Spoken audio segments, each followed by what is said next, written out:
Candidate समय हम हैं अभी मुक्तेश्वर आनंद जी के सामने, और आपको बता दें कि आज जो घटनाक्रम घटा है उसको लेकर के हम डायरेक्ट बातचीत करेंगे। इस नोटिस को लेकर के जरा मेला प्रशासन बहुत जल्दबाजी में है। रात को 12 बजे के बाद अपने अधिकारियों को भेज करके कहता है कि तुरंत रिसीव करिए। अब कोई जागता नहीं होता है, कहता है कि आप जो लोग जो पहरे पर हैं वही लोग रिसीव कर दीजिए। खैर रात को 12 बजे के बाद कानून को आए नोटिस लेकर के। बहरियों ने सवेरे बताया कि हम लोगों ने कहा भाई हम लोग रिसीव करने के अधिकारी नहीं, हम नहीं समझते हैं कि ये क्या मामला है, आप सवेरे आइए। उन्होंने कहा बहुत अर्जेंट है, अभी करना पड़ेगा। और उन्होंने उनके साथ जो कैमरामैन आए थे उनको कहा रिकॉर्डिंग करो, और उन्होंने हमारे शिविर की दीवार पर नोटिस चस्पा कर दी। चले गए। सवेरे हम लोगों ने वो नोटिस देख लिया। उसका जवाब उन्होंने कहा है कि 24 घंटे में दीजिए। और मुख्य प्रश्न उनका ये है कि आपने जो बोर्ड लगाया है अपने शिविर में, उसमें अपने नाम के साथ जगत गुरु शंकराचार्य शब्द कैसे लिखा है, उसका जवाब 24 घंटे में दीजिए। तो पहला सवाल ये है कि क्या मेला प्राधिकरण को किसी संत से इस तरह से पूछने का अधिकार है? क्या ये बियॉन्ड ज्यूरिसडिक्शन नहीं है? क्या ये सीमा का अतिक्रमण करके किया गया प्रश्न नहीं है? क्या ये इस तरह से पूछा जा सकता है? लोग नाम भी पूछते हैं किसी से किसी का, तो कहते हैं आपका शुभ नाम क्या है?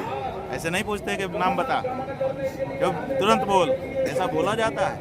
लेकिन इतनी शिष्टाचार का भी ध्यान माघ मेला प्राधिकरण नहीं रख रहा है। शंकराचार्य जी से पूछ रहा है कि आपके नाम के साथ शंकराचार्य क्यों लिखा है, आपने हमको 24 घंटे में बताइए, जैसे कोई अभियुक्त हो। तो खैर उन्होंने अपने शिष्टाचार को छोड़ दिया है, ये साफ दिखाई दे रहा है उनके नोटिस की भाषा से और उनके तामीला के तरीके से। लेकिन नोटिस है, हमारा प्राधिकरण है, इसलिए हम उसका जवाब बिल्कुल देंगे। हमारे अधिवक्ता उसका जवाब तैयार कर चुके हैं। 24 घंटा जब बीतेगा उसके पहले ही उनको हमारा जवाब रेडी होकर के मिल जाएगा। साथ में हम एक नोटिस और भी भेज रहे हैं कि भाई आप भी बताओ कि आपने प्रेस कॉन्फ्रेंस करके सुप्रीम कोर्ट का नाम लेकर के गलतफहमी पैदा की है जनता के बीच में कि ये शंकराचार्य हैं या नहीं है, ऐसा आपने एक शंका डालने का प्रयास किया है। तो आप ये किस मंशा से कर रहे हो? इसका मतलब है कि आपके अंदर कोई ऐसी मंशा है कि जनता में भ्रम फैल जाए जिससे हमारा नुकसान होगा।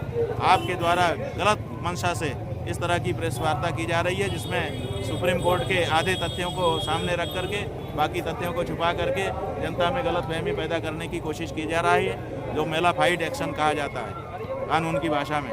तो इसका भी जवाब आप दीजिए, तो वो उसका भी जवाब उनको भी देना पड़ेगा। पिछले 3 करेगा कि एक शंकराचार्य, क्या मेला प्रशासन तय करेगा शंकराचार्य? हाँ वही बात है, अब मेला प्रशासन तय करेगा कि कौन शंकराचार्य है और कौन शंकराचार्य नहीं है। पिछले 3 दिनों तक बड़ा प्रश्न है। पिछले 3 दिनों तक श्रद्धालुओं के बीच में जो आपकी परिस्थितियां आ रही हैं सामने, वो उसको लेकर के श्रद्धालुओं से आपकी बातचीत होती है, क्या कुछ निकल के आए सामने? ऐसा है कि सनातनी जनता बड़ी दुखी है, क्योंकि सनातनी जनता के मन में ये बात रहती है कि जैसे यज्ञ होता है तो बहुत सारी आहुतियाँ पड़ती हैं, हमका स्वाहा स्वाहा स्वाहा स्वाहा, लेकिन अंत में एक पूर्णाहुति का नारियल पड़ता है। जब पूर्णाहुति हो जाती है तो यज्ञ संपन्न माना जाता है। तो ऐसे ही लोग यहाँ पर आते हैं स्नान करने के लिए, स्नान करते हैं, लेकिन जब शंकराचार्य नहा लेते हैं तो माना जाता है कि स्नान पूर्ण हो गया, सब ने स्नान कर लिया। तो पूर्णाहुति का जो नारियल है वो नहीं पड़ पाया। तो लोगों के मन में, धार्मिक जनता के मन में ये बात है कि हमारा स्नान अधूरा रह गया। ये पाप इन्होंने कर दिया। इस चीज़ से दिखाया कि भाई जब कुंभ में शंकराचार्य के रूप में तुम्हारी पत्रिका हमको छाप रही है तो तुम फिर क्यों नहीं है? ये एक सामान्य सी बात है, कोई बहुत बड़ा प्रमाण नहीं है, लेकिन उन्हीं का कागज है ना। तो उन्हीं के कागज में जब हमको शंकराचार्य निरूपित करके आपने फोटो छापा हुआ है, तो फिर अब प्रश्न कैसे उठा रहे हो? इसका मतलब पूर्व के जो मेला अधिकारी थे वो मूर्ख थे और तुम ही बुद्धिमान हो। यही सिद्ध कर रहे हो कि वो लोग गलत थे, आप जानकार हो। ये बात। अच्छा, आपको लगता है कि सरकार लगातार आपको टारगेट करती चली जा रही है? हाँ बिल्कुल, लक्षित हिंसा है ये बिल्कुल टारगेटेड मामला है। एक अधिकारी का बयान आया है कि इतने लोगों ने नहा लिया, किसी को दिक्कत नहीं है, इन्हीं को दिक्कत है। इस बयान से ही पता चलता है कि दिक्कत हमको करी गई है, बाकी किसी को नहीं करी गई है। अरे हम भी तो जा ही रहे थे नहाने, हम भी नहा के आ जाते, क्या दिक्कत थी? लेकिन आपने रोक करके फिर उसमें बहुत सारी कड़ियां जोड़ी। घटनाक्रम में आपने हमारे साथ ही बातचीत वार्ता के मौके पर हुई घटनाक्रम में आपने हमारे साथ ही वार्ता में ये कहा था कि कुछ गाड़ियां ऐसी जो किसी और की गई थी, लेकिन हमारे साथ पालकी ले जाने में इनको दिक्कत। हाँ वो तो आप देख रहे थे, हम कहें ना कहें, आप तो वहाँ खड़े होकर रिपोर्टिंग कर ही रहे थे। बिल्कुल।